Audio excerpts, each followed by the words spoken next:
El romànic arriba entre els segles XI i XII i és una manera de demostrar el poder, els recursos que tenen les comunitats locals i les famílies feudals que manen en aquell moment.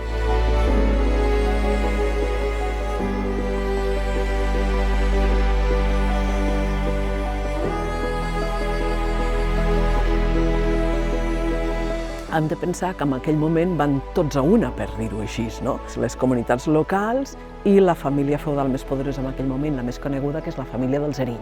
I també el poder religiós. En aquest cas és el bisbat de Roda d'Isàvena, que té una relació molt cordial i molt estreta, el bisbe, Ramon Guillem, amb els senyors d'Erill.